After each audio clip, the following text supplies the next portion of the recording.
Hello everybody, Shocking into 1000 and Body for Duty. Welcome back to an episode of Pokemon Legends Arceus.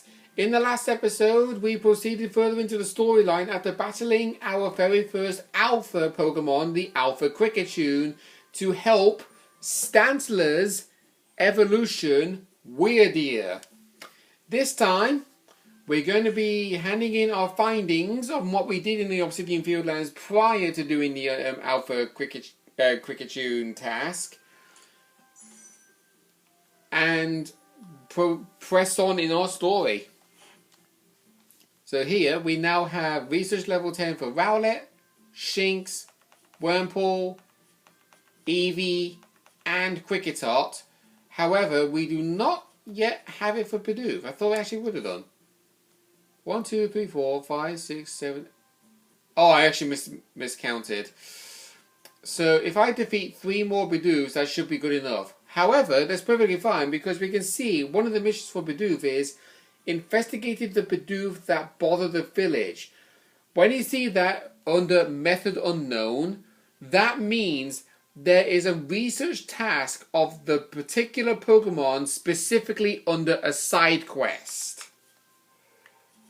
So that's something to take matter into consideration. And we got ourselves another bank.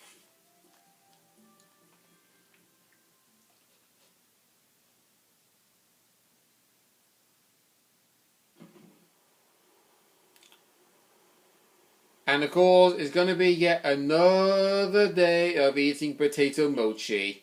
Because apparently it seems like that's the only food they seem to serve around here. You all heard the grave news. That frenzied Cleavor from the rumors. It ended up mauling some of our galaxy folks who went out to investigate it this morning. The medical corps has had a hard time getting all the injured back on their feet. Ah, this is the Cleavor that was reportedly struck by powerful lightning, yes? I did hear he's been behaving most erratically since then. Still, if further investigation is in order, the survey corps will, of course, step up for the task. A certain amount of danger is inevitable when researching unfamiliar Pokemon, but I'm sure Bella here can handle things just fine. But that Cleavor's said to be much stronger than even an Alpha Pokemon, isn't he? Now, you forget that the strengths of Pokemon are key items of information that we of the survey corps are duty-bound to research. And since this perilous work of ours calls for a clear head and fighting fit physique, I do believe a good night's sleep is in order after this fine meal.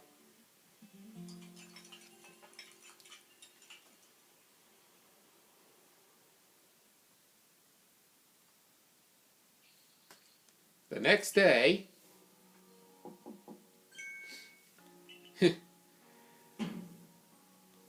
The boss wants us. Kamado, that is, get yourself to the commander's office. Okay, we'll get ourselves there.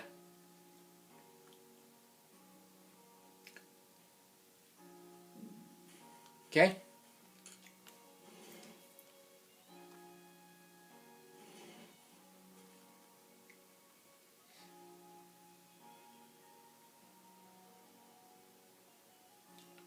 Did you get a good rest?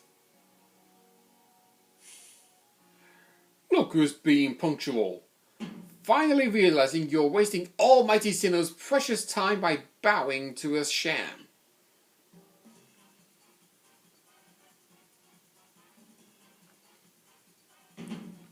There you go again, insisting on your false image of Almighty Sinnoh as the ruler of time. My people follow the true Almighty Sinnoh, the font of all creation and ruler of space. Ha! You could have all the space there is and still not know what to do with it. Excuse me, but are you really suggesting that you make better use of your time than we make of our vast history space? Better than some. It's a miracle you showed up on time, almighty leader of the Pearl Clan. I worried you get lost in the pointlessly fast space you're so fond of and never show up. Me? Get lost. In Almighty Sinnoh's great gift to the Pearl Clan, in our world's very basis, You wish. I wish that I hadn't let myself get dragged into arguing with you. Almighty Sinnoh, forgive me. What a waste of time. I'm off to Commando's office. I believe it was you who started this. Yeah. Those are the leaders of the Diamond Clan and the Pearl Clan. So you can now see why I'm mentioning about Hishui being the Sinnoh region 1,000 years ago. Because of Diamond Clan, Pearl Clan, Pokemon Diamond, Pokemon Pearl. And they both are talking about their Almighty Sinnoh being one of time and the other of space. What does that remind you of? That man's name, Adaman. He's the leader of the Diamond Clan. They put a lot of importance on time, as you can probably tell. And the girl is Irida, leader of the Pearl Clan. They're all about space. You heard what she called it, right? Our world's very basis? Whenever they run into each other, the same arguments flare up. Seems like they've inherited some bad blood from their predecessors' strife. Ah, well, not a problem. But you will have problems if you don't get yourself to the commander's office.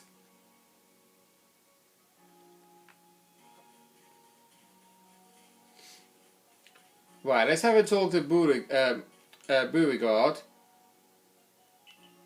Okay, nothing yet.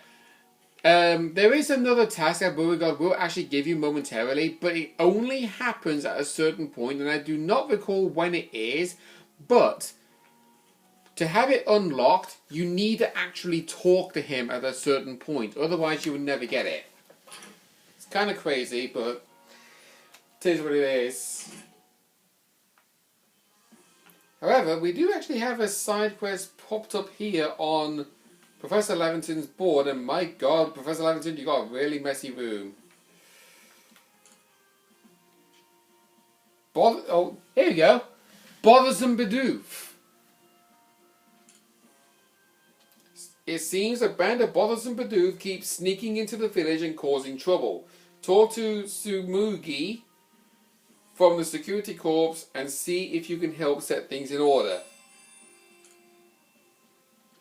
We've also got the playing with Drifloon and Subas Eyes.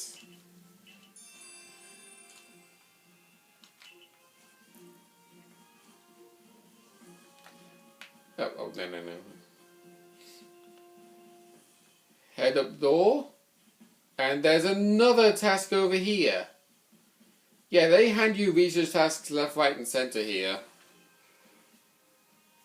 That's right, you come along at a good time. I'm looking for a pickling stone. You see, would you mind lending me a hand? It needs to be the right size to fit atop one of my pickle pots and heavy enough to put a nice firm pressure on the pickles while they're fermenting. I suppose it will be hard for me to lift such a heavy thing from the pot. The best thing would be for the stone to lift itself up, actually. Oh, I got a good idea. There's a Pokemon called Geodude that lives on Deertrack Heights. It would be the perfect job. Yeah, we've already got one. We already have one. And, oh, okay. She's going to be waiting for us outside. For the time being, let's get this priority straight. What do you intend to do about that Cleavor Commander Commando? He may be descended from the warrior of Almighty Sinnoh, but look at this mess he's causing. We can't sit back and let him rage on. You do get right to the point, Adaman. Time wasted is lost. Well, tell me, what would you have us do? Cleavor is a precious lord of the Pearl Clan, is he not? That's the point. My clan can't interfere directly where a lord of the Pearl Clan is concerned. If my people were to do something, our two clans might end up back at each other's throats, just like we used to be. But even folk of the Galaxy team have been wounded, haven't they? Seems someone's got to do something here. Who then? Would the Diamond Clan have the Pearl Clan bring down one of its own honorable nobles? I don't believe I said that.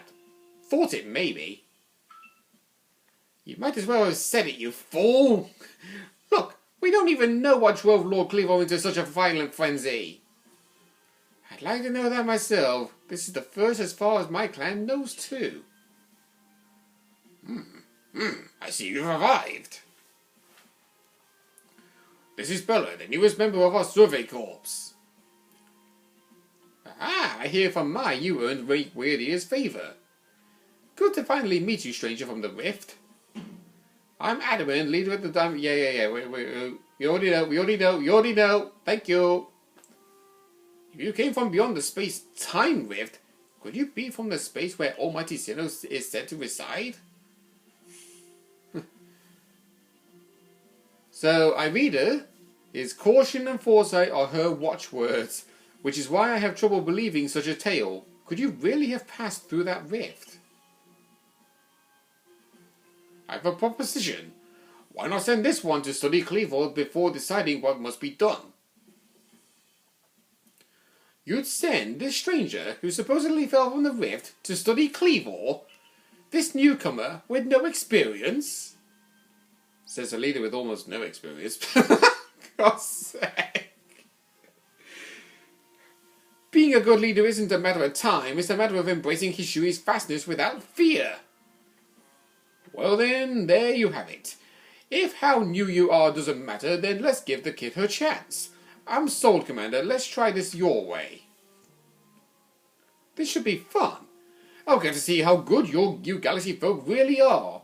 With all your weird ways, putting Pokemon in those strange Pokeballs that you call. That whole practice bothers me. Almighty Sinnoh made Hishui fast so Pokemon could live freely throughout. We're not to stand alongside Pokemon and not count ourselves above them. We do not use Pokeballs for a desire to control our Pokemon, only so that we can live together. Allow us to show you what we can do.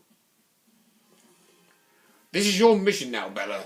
I order you to study Clevo and help us find the truth of this situation.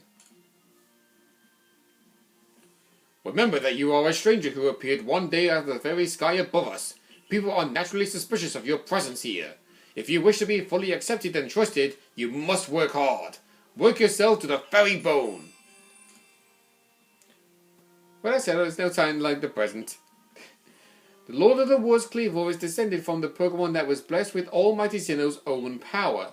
No other Pokemon you've yet encountered can compare to his strength, but be warned. So we're hearing about a Pokemon by the name of Kleavor. We've actually never heard of a Pokemon called Kleavor before, so that's all new. Similar to wrydeer. Listen to me. The Galaxy Expedition team has come to the Hishui region of a group of outsiders. Some might even call us interlopers. We mustn't do anything to threaten our relations with the Diamond Clan and Pearl Clan's inhabitants. You understand? Join me downstairs, Bella. We'll cover the details in this new mission.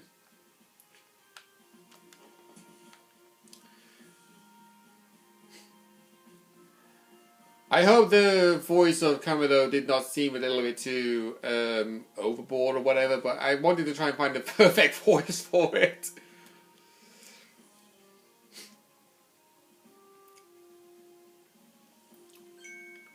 Good. You're already here. Master Lavington, a briefing if you please.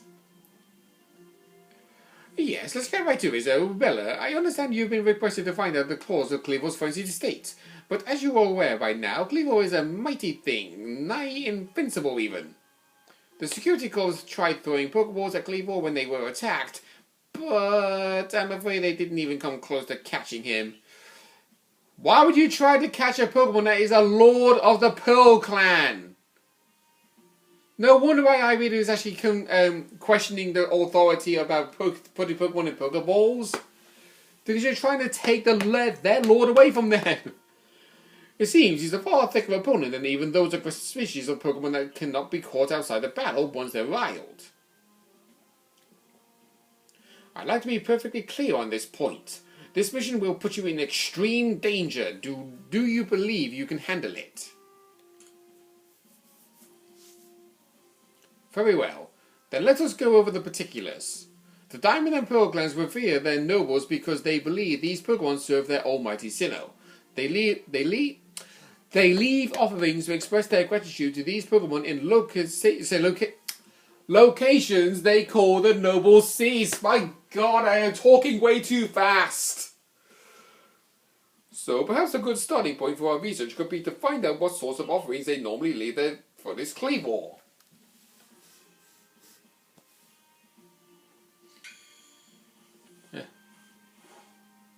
Oh yeah, Adamant does that motion every single time. It's like he's doing a salute, but he's holding up 2 fingers and a thumb every single time. Listen, that rift in space-time seems like it connects the world to a whole other world. That world might be where Almighty Sinnoh itself resides. The true Almighty Sinnoh that is the one that rules over time. So if you fell through the space-time rift, that might mean you traveled through time, by Almighty Sinnoh's own power. Think of it. You must have been just swimming in its divine might. Well, I've got a favour to ask of you, oh amazing time traveller. Don't just study Kleavor, quell his frenzy. Well, you certainly caught us at a good time, young gentleman. We were just discussing our next steps with regard of the whole Kleavor situation. Oh? You must be that Galaxy Team scholar I've heard about. Good to meet you, Mr. Professor. Share some of that knowledge with me sometime. Now, let me elaborate a little. Those Pearl Clan ties have a lot of respect for Kleavor. You heard his title, Lord of the Woods. I'm sure they'd rather get this under control too, but it's hard for them to come right out and ask those of the Galaxy Team, of all people, for help. And the truth is, we in the Diamond Clan have a similar problem with our hands. A Pokemon dear to us, off in the mountains, has flown into the same type of frenzy as Kleavor. Now there's certainly bad blood between us and the Pearl Clan, but still, we've all got to share his Shui, and that means we ought to tackle our problems together. But there aren't many capable of standing up to such powerful Pokemon. You're the best hope we've got. You'll find Kleavor at Grand Tree Arena. That's in the very heart of the Heartwood. His warden is a boy named Leon. Leon is a brilliant child, but also a bit, well, sometimes brilliance can be blinding, you know? He'll tell you all about his beloved Kleavor, whether you wish him to or not. Anyway, I'm sure you're up to the challenge, so we'll be counting on you. See you later.